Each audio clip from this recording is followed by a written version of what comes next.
Hello students, welcome to Passion Fit. இன்னைக்கு நம்ம என்ன கிளாஸ் பார்க்க போறோம்னா chain stitch practicing. லாஸ்ட் கிளாஸ்ல chain stitches நம்ம ஸ்ட்ரைட் லைன்ல போட்டு 4 டைரக்ஷனுக்கும் நல்ல பிராக்டிஸ் எடுத்துறணும்.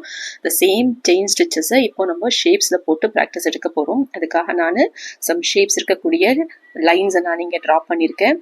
ஷேப்பில் எப்படி ஒர்க் பண்ணணும் அப்படிங்கிறதுக்கு ஒரு செப்பரேட் வீடியோவும், ட்ரேஸ் எப்படி பண்ணணுன்றதுக்கு ஒரு செப்பரேட் வீடியோஸும், டிசைன்ஸ் எப்படி ஒர்க் பண்ணணும் அப்படிங்கிறதுக்கு ஒரு செப்பரேட் வீடியோ உங்களுக்கு ஆல்ரெடி நான் கொடுத்துருக்கேன். இதில் வந்து பார்த்தீங்கன்னாக்கா ஷேப் லைன்ஸை நம்ம இங்கே ட்ரா பண்ணியிருக்கோம்.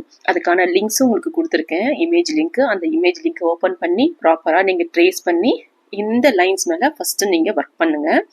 இப்படி ஒர்க் பண்ணும்போது நமக்கு நல்ல ப்ராக்டிஸ் கிடைக்கும். ஒவ்வொரு வாட்டி நம்ம ப்ராக்டிஸ் எடுக்க எடுக்க ஒவ்வொரு ஸ்டிச்சுக்கும் நமக்கு ஸ்டிச்சுடைய குவாலிட்டி நமக்கு இம்ப்ரூவ் ஆகும். நல்ல ஸ்டிச்சஸ் ப்ராக்டிஸ் எடுத்தால் தான் நமக்கு ஸ்பீட் வரும். நீங்கள் பிகினராக இருக்கும்போது ஒரு செயின் ஸ்டிச் போடுறதுக்கு ஒரு half an hour எடுத்திருப்பீங்க. ஆனால் இப்போ நீங்கள் கொஞ்சம் ப்ராக்டிஸ் எடுத்ததுக்கப்புறம் அதே செயின் ஸ்டிச்சை இன்னும் கொஞ்சம் ஏர்லராக முடிப்பீங்க. இப்படி தான் நமக்கு வந்து ப்ராக்டிஸ் எடுக்க தான் அந்த ஸ்பீடுன்றது இன்க்ரீஸ் ஆகும். ஸோ அது மாதிரி ஷேப்ஸு, கர்வ் லைன்ஸு, ஷார்ப்னஸ்ஸு இதெல்லாம் வந்துட்டு அதிகமாக ப்ராக்டிஸ் எடுக்கக்கூடிய ஒரு முக்கியமான கிளாஸு. நம்ம இந்த கிளாஸு நல்லா ப்ராக்டிஸ் எடுத்தால் தான் நம்மளால் ஒரு டிசைனில் ஒர்க் பண்ணும்போது அந்த டிசைனுடைய அக்யூரேட்டான ஒரு அவுட்லுக்கை நம்மளால கொடுக்க முடியும். இப்போ நான் ஆல்ரெடி உங்களுக்கு ஷேப்ஸ் அண்ட் ஷார்ப்னஸ் கிளாஸில் சொல்லியிருப்பேன். நம்ம எந்த டைரக்ஷனில் போகிறோமோ அந்த டைரக்ஷனுக்கு ஆப்போசிட்ல ஒரு குட்டி லாக் போட்டுட்டு நம்ம போக வேண்டிய டைரக்ஷன்ல நம்ம போகும்போது நமக்கு ஒரு பர்ஃபெக்டான ஷார்ப்னஸ் கிடைக்கும் அப்படிங்கிறது நீங்க நல்லா படிச்சிருப்பீங்க.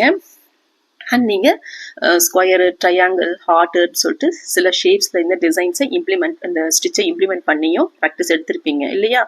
அதனால இந்த கிளாஸில் உங்களுக்கு ஏதாவது டவுட்ஸ் இருந்தால் கேளுங்க, நான் உங்களுக்கு கிளியர் பண்ணி கொடுக்குறேன். இப்போ நெக்ஸ்ட் லைன் பார்த்தீங்கன்னாக்கா லூப் லைன்ஸு.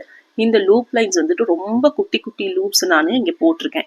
இப்படி குட்டி குட்டி லூப்ஸில் போடும்போது அந்த டேர்னிங்ஸு, நம்ம ஸ்டிச்சை வந்து எப்படி டேர்ன் பண்ணுறோம் அப்படிங்கிற ப்ராக்டிஸ் உங்களுக்கு கிடைக்கும்.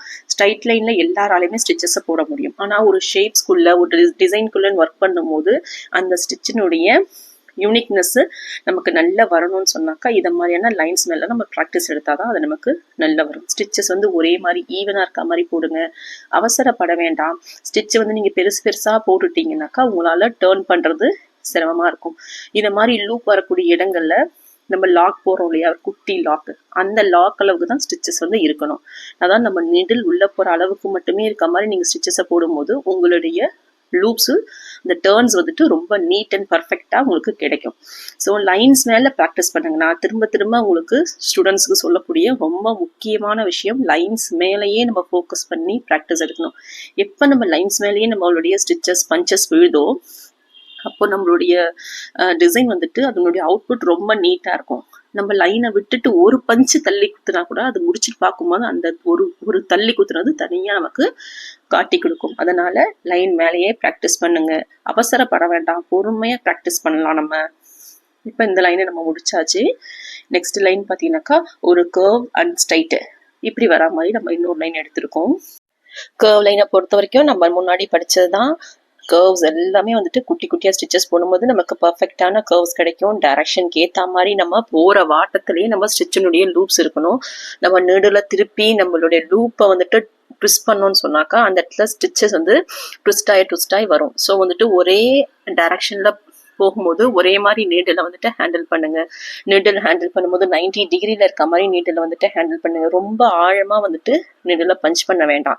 ரொம்ப ஆழமான தூரத்துக்கு நீங்கள் நீடில் பஞ்ச் பண்ணும்போது அந்த இடத்துல பெரிய பெரிய ஹோல்ஸ் வந்து நமக்கு விழுந்துடும். நம்ம போடுறது குட்டி குட்டி ஸ்டிச்சஸ், சின்ன மைனூட்டான டிசைன்னும் போது பெரிய அளவில் நம்ம பஞ்ச் கொடுத்தோம்னா நம்ம ஸ்டிச் முடிச்சு பார்க்கும்போது அந்த ஹோல்ஸாக நமக்கு தெரியும். ஸோ அதனால ரொம்ப டீப்பான ஒரு பஞ்ச் கொடுக்காதீங்க. கீழே ஹோல் பண்ணியிருக்க த்ரெட்டை வந்துட்டு நீங்கள் அந்த த்ரெட்டை நம்ம லூப்பில் சுற்றுறதுக்காக கையில் பிடிச்சிருக்கோம். அதை டைட்டாக இறுக்கி பிடிக்கணும்னு அவசியம் இல்லை. இதை புரிஞ்சுக்கிட்டீங்கன்னாக்கா நமக்கு இந்த த்ரெட்டு கட் ஆகிற பிரச்சனை நமக்கு வராது. இப்போ நெக்ஸ்ட் லைன் பாருங்கள், ஜிக்ஸாக் லைனு. இந்த ஜிக்ஸாக் லைனை நான் போடும்போது லாக்கு போடாமல் நான் டேர்ன் பண்ணுற மாதிரி உங்களுக்கு தெரியும். பட் ஆனால் நான் வர டைரக்ஷன் வந்து என்னுடைய எண்டு பாயிண்ட் இருக்கு இல்லையா, அந்த எண்டு பாயிண்ட்லேருந்து எக்ஸ்ட்ரா ஒரு ஸ்டிச்சு கொடுத்து நான் திருப்பும் போது எனக்கு ஷார்ப் எட்ஜ் கரெக்டாக வந்துடும். நான் போகிற டைரக்ஷனுக்கு ஸ்ட்ரைட் ஆப்போசிட்டில் தான் நானே ஆல்ரெடி ஸ்டிச்சஸ் போகிறதுனால எக்ஸ்ட்ரா ஒரு ஸ்டிச்சு நான் இன்க்ரீஸ் பண்ணிவிட்டு திருப்பும் போது என்னோட ஷார்ப்னஸ் இன்க்ரீஸ் ஆயிரும். இதெல்லாம் நீங்கள் டிசைன் எந்த வாட்டத்துக்கு போகுது, லைன்ஸ் எந்த வாட்டத்துக்கு போகுதுன்றதை பார்த்து நீங்கள் ஸ்டிச்சஸ் போடும்போது உங்களுடைய ஸ்டிச்சஸ் ரொம்ப நீட்டாக வரும். இது உங்களுக்கு புரிஞ்சிருக்கும்னு நினைக்கிறேன். ஏதாவது டவுட்ஸ் இருந்தால் கேளுங்க, நான் உங்களுக்கு கிளியர் பண்ணி கொடுக்குறேன் என்ன அப்படிங்கிறது. நெக்ஸ்ட்டு வேவ் லைன்ஸில் வந்துட்டு சேம் கர்வ்ஸ் வந்துட்டு எப்படி நம்ம டேர்ன் பண்ணுறது அப்படிங்கிறது தான். இந்த லைன்ஸ் எல்லாமே நீங்கள் வந்துட்டு ஒரு 15 சென்டிமீட்டர் லைனு மினிமம் இருக்க மாதிரி நீங்கள் ட்ராப் பண்ணிவிட்டு ஒரு லைன் ஒர்க் பண்ணால் போதுமானது. ஆல்ரெடி நீங்கள் ஸ்கொயரு, ட்ரையாங்கிள் இந்த மாதிரியான ஷேப்ஸ் ஒரு 8 ஷேப்ஸ் கொடுத்துருப்பேன். அந்த 8 ஷேப்ஸில் ஒர்க் பண்ணதுக்கப்புறம் இந்த டிசைன் நீங்கள் எடுத்து ஒர்க் பண்ணுறீங்கல்ல, இந்த டிசைன் லைனை இதுக்கப்புறம் நீங்கள் ஒர்க் பண்ண வேண்டியதுக்காக நான் ஒரு கொடி போல உள்ள டிசைனுக்கு லிங்க் கொடுத்துருக்கேன். அந்த லிங்க் நீங்கள் ஓப்பன் பண்ணும்போது கீழேயே உங்களுக்கு அது ரிலேட்டடான நிறைய இமேஜஸ் காட்டும். ஸோ அந்த ரிலேட்டடில் உங்களுக்கு பிடிச்சமான ஒரு இமேஜ் எடுத்து ஒர்க் பண்ணினா போதுமானது இந்த ஜரி த்ரெட் டிசைனுக்கு. இதில் இமேஜில் வந்துட்டு நீங்கள் கார்ட்டூனு, டிவோஷனல் இமேஜஸ்ஸு, ஃபேஸ் உள்ள இமேஜஸ்லாம் நீங்கள் ஒர்க் பண்ணோம் சொன்னால் அது உங்களோட இண்டிவிஜுவலான இன்ட்ரெஸ்ட்டில் பண்ணலாம். ஏன்னா நம்ம வந்து 1 மந்த் கோர்ஸில் இருக்கிறதுனால அதிகமான டைம் நம்ம எடுத்துட்டோம்னாக்கா நெக்ஸ்ட் கிளாஸ் போகிறதுக்கு டிலே ஆகுன்றதுனால இந்த 1 மந்த் கோர்ஸ் ஸ்டூடெண்ட்ஸ்க்கு நான் பெரிய அசைன்மெண்ட் கொடுக்கல. ஓகேங்களா. அடுத்தது பார்த்தீங்கன்னாக்கா ஷார்ட் லூப்ஸ் உள்ள ஒரு வேவ் லைனு. இதுவும் வேவ் லைன் தான், பட் ஷார்ட்டாக வந்துட்டு வேவ்ஸ் இருக்குது. இதுலேயும் நீங்கள் ஒரு லைன் ப்ராக்டிஸ் பண்ணுங்க. இப்படி ப்ராக்டிஸ் பண்ணும்போது சடன் டேர்னிங்ஸ் நமக்கு இதில் நம்ம ப்ராக்டிஸ் ஆகும். இந்த மாதிரி நம்ம ப்ராக்டிஸ் பண்ணுறதுனால எந்த டைரக்ஷன்னாலும் நம்மளால நீடில் ஹேண்டில் பண்ண முடியும். நம்ம வந்து ஃபஸ்ட்டு நீடில் எல்லா டைரக்ஷனையும் ஹேண்டில் பண்ண தெரிஞ்சாதான் நம்மளால ஒரு டிசைனையே வந்து மேக் பண்ண முடியும். ஒரு டைரக்ஷனில் மட்டும் நான் ஃபாஸ்ட்டாக தப்பேன், இன்னொரு டைரக்ஷனில் எனக்கு ஸ்லோவாக தான் ஆயிரும், எனக்கு இன்னொரு டைரக்ஷனில் வாட்டம் வராது அப்படின்னு இருந்தோம்னா நம்மளுடைய ப்ராக்டிஸ் பத்தலைன்னு அர்த்தம். ஓகேங்களா. உங்களுக்கு புரிஞ்சிருக்கும் நான் நம்புறேன். அசைன்மெண்ட்டை நீட்டாக பண்ணுங்க, மெஸ்ஸியாக பண்ணாதீங்க. ஒர்க்கு வந்து எவ்வளோ பர்ஃபெக்டாக நம்ம இப்போதுலேருந்தே கொடுக்குறோமோ அதனுடைய நீட்னஸ் தான் நமக்கு ஃபியூச்சரில் ரிஃப்ளெக்ட் ஆகும்.